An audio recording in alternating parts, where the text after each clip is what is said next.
Այսինքն գիտելիքի ոչ թե բախտը բերելու լավ բարեկամի հաջողակ մարդու օրինակին հետևելու Գիտեք, մեկ դուք բախտը բերելուն հավատում եք, պարոն Արամյան։ Ես նորից ուզում եմ ցիտեմ իմ պապիկին, նա միշտ ասում էր, որդի, գիտես, ես միշտ Աստծուց խնդրել եմ մեկ պարկ խելք եւ մեկ մատնոցել բախտ։ Որ ես մտածում եմ, դուք երկուսն էլ ունեք հիմա։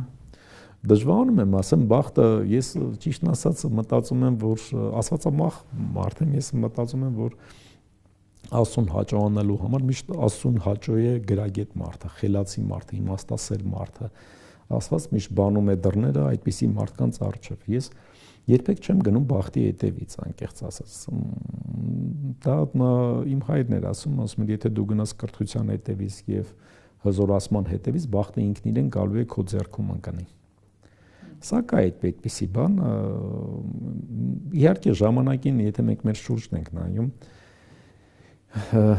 կան նաև դեպքեր, երբ որ նայում ես մարդը երբեք ինքը չի կրթվել եւ այսօրվա մեր իրականության մեջ այդպեսին շատ են, չէ՞, ասենք դեղին թղթի վրա գրված կենսագրությունով այսօր ենթադրենք եւ ինձանից եւ ձեզանից անգամներով շատ աշխատավարձ են բանը։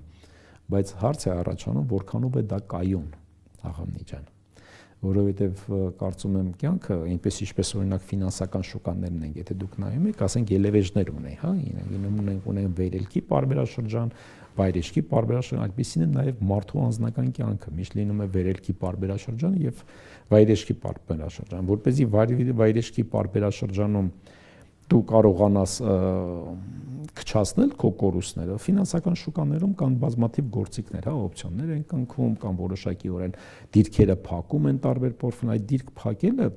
մասնագիտական բան է, դա նա է, որ դու անընդհատ փորձում ես պատրաստ լինես միշտ այդ վայրեջքի պարբերաշրջանում, ինչպես միշտ կրթվելով